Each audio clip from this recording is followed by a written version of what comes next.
اچانک حجن بی کے منہ سے ایک زوردار چیخ نکلی۔ شہزادی نے مڑ کر جلدی سے حجن بی کی طرف دیکھا۔ یہ حجن کو یکایک کیا ہو گیا؟ لیکن فوراً ہی اسے دوسری طرف دیکھنا پڑا، جہاں سے 4 سپاہی ہاتھ میں تلواریں لیے اس کی طرف بڑھ رہے تھے۔ شہزادی کے منہ سے چیخ نکلی اور وہ تیزی سے تالاب کی طرف بھاگی، لیکن حجن بی نے اسے پکڑ لیا۔ اتنی دیر میں سپاہی اس کے قریب پہنچ چکے تھے۔ انہوں نے شہزادی کو پکڑ لیا۔ بچاؤ بچاؤ، شہزادی بانو نے چیخ کر کہا، لیکن اس وقت وہاں ان کے علاوہ کوئی اور نہ تھا جو شہزادی بانو کی مدد کرتا۔ سپاہیوں نے جلدی سے شہزادی کو ایک گھوڑے پر ڈالا۔ ایک خالی گھوڑے پر حجن بھی سوار ہوئیں اور پھر وہ قافلہ شہر کی طرف جانے لگا۔ شہزادی نے بھاگ نکلنے کی کافی کوشش کی، لیکن اس کے ہاتھ بندھے ہوئے تھے اور 2 سپاہیوں کی تلواریں اس کے جسم کی طرف اٹھی ہوئی تھیں۔ اس صورت میں وہ بھاگ نہیں سکتی تھی۔ چنانچہ شہزادی نے صرف آنسو ہی بہانے سے کام لیا۔ سپاہی اور بی حجن اسے لیے تیزی سے شہر کی طرف چلے جا رہے تھے اور وہ مجبور اور بے بس تھی۔ وہ بہت جلد شہر پہنچ گئے۔ وزیر اعظم اور بادشاہ ان کا بڑی بے چینی سے انتظار کر رہے تھے۔ ایک سپاہی نے محل کے اندر اطلاع بھجوائی تو انہیں فوراً وہاں طلب کر لیا گیا۔ بادشاہ نے جب شہزادی بانو کو دیکھا تو وہ دیکھتا ہی رہ گیا۔ اسے شہزادی بانو بہت خوبصورت اور حسین لگ رہی تھی اور اس کے حسن نے بادشاہ کو کافی متاثر کیا۔ وہ بہت خوش ہوا۔ اس نے مکار عورت جو حجن بنی ہوئی تھی اس کو 5000 اشرفیاں انعام میں دیں اور وہ انعام لے کر چلی گئی۔ منکا بھی اس کے پاس تھا۔ اب بادشاہ نے وزیر اعظم سے کہا، تم اب آرام کرو، میں شہزادی سے اکیلے میں بات کرنا چاہتا ہوں۔ بہت بہتر عالی جا، وزیر اعظم نے کہا اور مسکرا کر باہر نکل گیا۔ اب بادشاہ شہزادی سے مخاطب ہوا، کیا تم یہاں آ کر خوش نہیں ہو؟ بادشاہ نے شہزادی سے مسکرا کر پوچھا۔ بالکل نہیں، شہزادی نے غصیلے لہجے میں کہا۔ کوئی بات نہیں، جلد ہی خوش ہو جاؤ گی، میں تم سے شادی کرنا چاہتا ہوں، بادشاہ نے کہا۔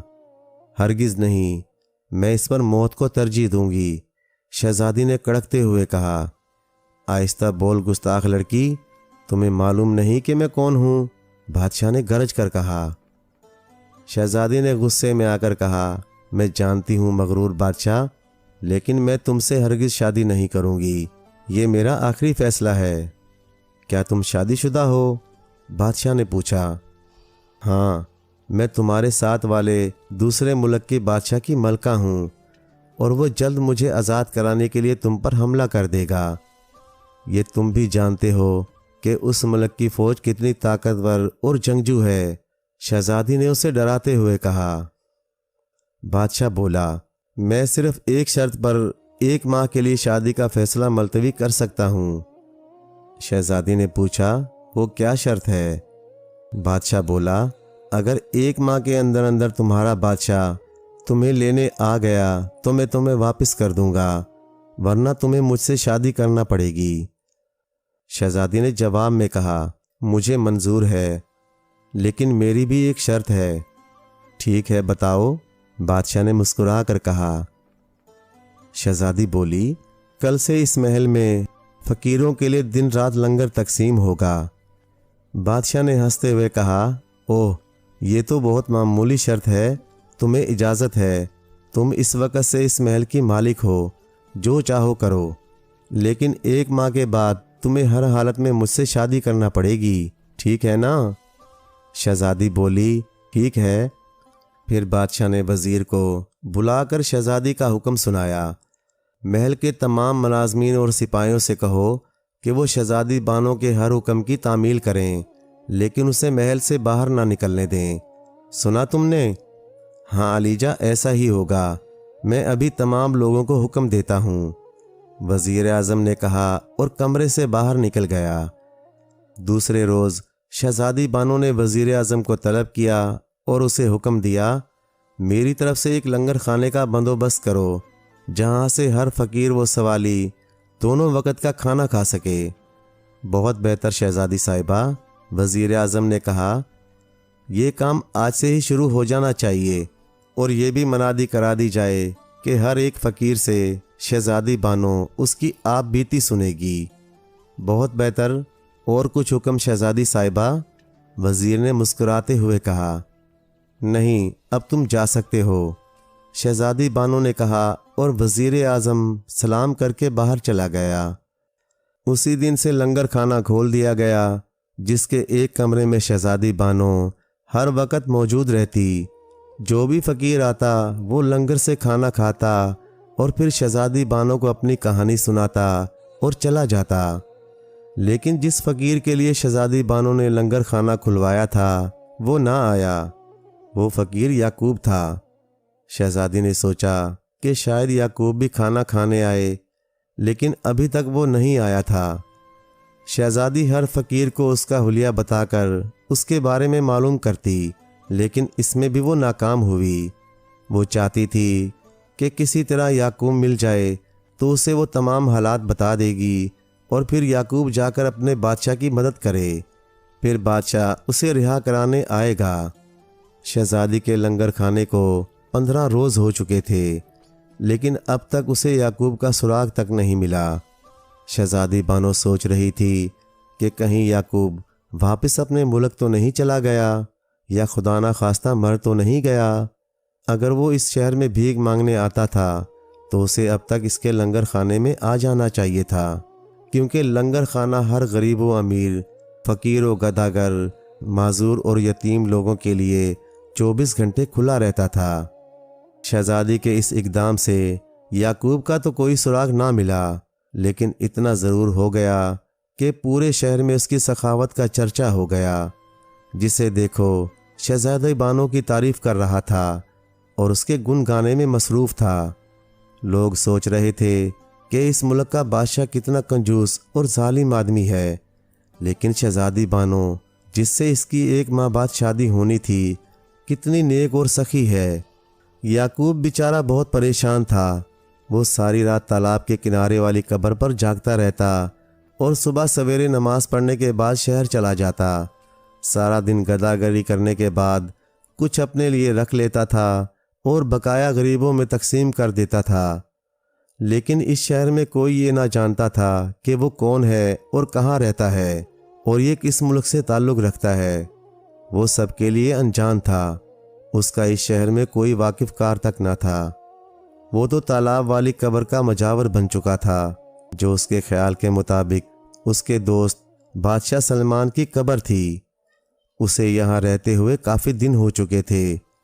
ایک دن اس نے شہر کے ایک بڑے سے مکان پر جا کر صدا لگائی، ہے کوئی اللہ کے نام پر دینے والا؟ یعقوب عموماً ایسے ہی کہا کرتا تھا۔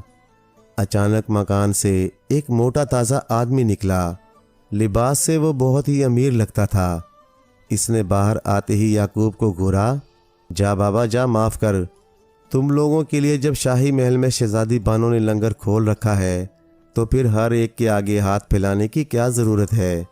جاؤ، لنگر خانہ اس وقت بھی کھلا ہے، بلکہ دن رات کھلا رہتا ہے۔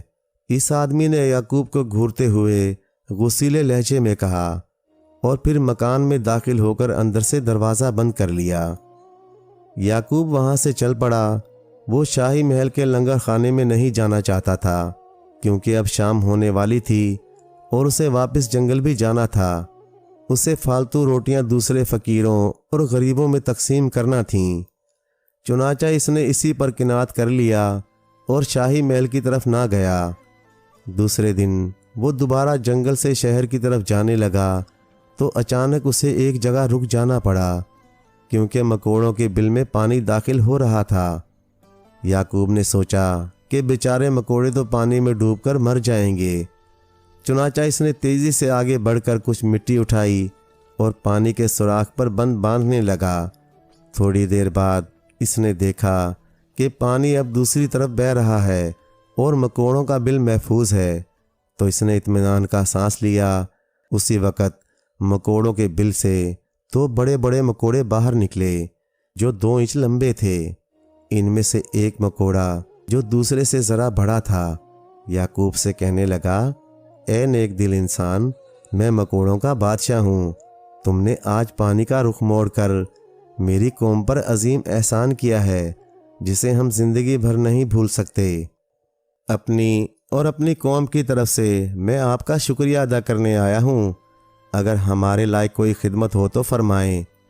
یعقوب پہلے تو حیران ہوا، پھر اس نے مکوڑوں کے سردار سے کہا، نہیں میاں، میں نے تو تم پر کوئی احسان نہیں کیا، یہ تو میرا فرض تھا جو میں نے پورا کیا، اس میں شکریہ ادا کرنے والی کون سی بات ہے؟ پھر بھی ہم آپ کے کسی کام آنا چاہتے ہیں، مکوڑوں کے سردار نے کہا، اور پھر اس نے اپنی مونچھوں سے چند بال توڑ کر فقیر کی طرف بڑھا دیے اور کہنے لگا، آپ جب بھی مجھے بلانا چاہیں ایک بال کو ذرا دیر کے لیے حرارت پہنچا دینا، ہم آپ کی خدمت میں جلد ہی حاضر ہو جائیں گے۔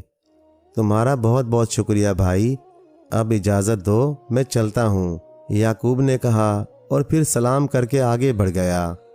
تھوڑی دیر بعد وہ شہر پہنچ گیا۔ اچانک اس کی نظر ایک بلی پر پڑی۔ وہ بلی چوہوں کے بل کے پاس چھپی بیٹھی تھی۔ جو ہی بل میں سے قسمت کا مارا کوئی چوہا باہر نکلتا، بلی فوراً اس پر حملہ کر دیتی اور چند لمحوں میں اسے ہڑپ کر جاتی۔ یعقوب نے جب بلی کی یہ کارستانی دیکھی تو اسے چوہوں پر رحم آ گیا اور ساتھ ہی بلی پر غصہ بھی۔ وہ غصے میں تیزی سے آگے بڑھا اور اس سے پہلے کہ بلی اسے دیکھ پاتی، یعقوب نے ہاتھ میں پکڑی ہوئی پتلی سی چھڑی اس کی کمر پر رسید کر دی۔ بلی فوراً ہی چیختی چلاتی ہوئی اور میاؤں میاؤں کرتی ہوئی وہاں سے بھاگ نکلی اور پھر مڑ کر واپس نہیں آئی۔ جب یعقوب نے بلی کو بھگایا تو چوہوں کے بل میں سے ایک چوہا دیکھ رہا تھا۔ وہ بلی کے چلے جانے سے بہت خوش ہوا اور فوراً دوبارہ بل میں چلا گیا۔ جب وہ دوبارہ بل میں سے نکلا تو اکیلا نہیں تھا، اس کے ساتھ ایک بہت ہی موٹا تازہ اور لمبا چوہا تھا جو تقریباً 1.5 فٹ کا تھا۔ دونوں چوہوں نے یعقوب کو سلام کیا۔ یعقوب نے سلام کا جواب دیا تو بڑے چوہے نے کہا، اے رحم دل انسان، تم نے آج ہمیں بلی کی بھیڑ چڑھنے سے بچا لیا ہے، جس کے لیے ہم تمہارے شکر گزار ہیں۔ تم نے ہمیں بچا کر ہم پر بہت بڑا احسان کیا ہے۔ یعقوب ہنس کر بولا، میاں چوہے، میں تو ہر مظلوم کی مدد کرنا چاہتا ہوں۔ میں نے تم پر کوئی احسان نہیں کیا بلکہ خود پر کیا ہے، کیونکہ اللہ تعالیٰ رحم کرنے والوں کو ہی پسند کرتا ہے، اس لیے آپ کو شکریہ ادا کرنے کی ضرورت نہیں۔ شکر تو تم خدا پاک کا کرو جس نے آج تم سب کی جانیں بچا لیں، ورنہ بلی صاحبہ تو تم سب کو ہڑپ کر جاتی۔ بہرحال ہم آپ کے مشکور ہیں، ہمارے لائق کوئی خدمت ہو تو ارشاد فرمائیں، موٹے چوہے نے کہا۔ یعقوب نے فوراً ہی انکار میں گردن ہلا دی اور کہنے لگا، مجھے ایسا کوئی کام نہیں، تمہارا بہت بہت شکریہ۔ اچھا، بڑے چوہے نے کہا۔ پھر اس نے اپنی مونچھوں سے چند بال توڑ کر یعقوب کے حوالے کیے اور کہنے لگا، میں اپنی قوم کا سردار ہوں، آپ یہ بال رکھ لیں اور جب بھی ہماری ضرورت ہو ان میں سے ایک بال کو گرمی پہنچا دینا، ہم فوراً آپ کی خدمت میں حاضر ہو جائیں گے، ٹھیک ہے نا؟ چوہوں کے سردار نے مسکراتے ہوئے کہا اور یعقوب اس کی بات سن کر ہنس پڑا۔ بہرحال اس نے کہیں سے بھیک نہ مانگی اور سیدھا شاہی محل کے لنگر خانے میں پہنچ گیا۔ لنگر خانے کے نگران نے اسے بہترین کھانا پیٹ بھر کر کھلایا اور پھر یعقوب سے کہنے لگا، میاں اب شہزادی بانو کے پاس چلو، وہ تم سے کچھ باتیں کریں گی، اس کے بعد تمہیں شام کا کھانا کھلا کر روانہ کر دیا جائے گا۔ یعقوب یہ سن کر بڑا حیران ہوا اور پھر نگران کے ساتھ شاہی محل کے ایک کمرے کی طرف چل دیا۔ جب وہ نگران کے ساتھ کمرے میں داخل ہوا تو سامنے اسے شہزادی بانو ایک زرنگا تخت پر بیٹھی دکھائی دی۔ شہزادی بانو کو دیکھتے ہی یعقوب کو حیرت کا جھٹکا لگا، کیونکہ جس شہزادی کی تصویر وہ آج تک تالاب کے کنارے دیکھتا چلا آ رہا تھا، وہی شہزادی اس کے سامنے بیٹھی تھی۔ ادھر شہزادی کی نظر جب یعقوب پر پڑی تو وہ بھی یعقوب کو بادشاہ کے بتائے ہوئے حلیے کی وجہ سے پہچان گئی۔ نگران یعقوب کو وہاں چھوڑ کر باہر چلا گیا۔ آپ کا نام؟ شہزادی بانو نے حیرت اور خوشی سے ملے جلے لہجے میں پوچھا۔ یعقوب،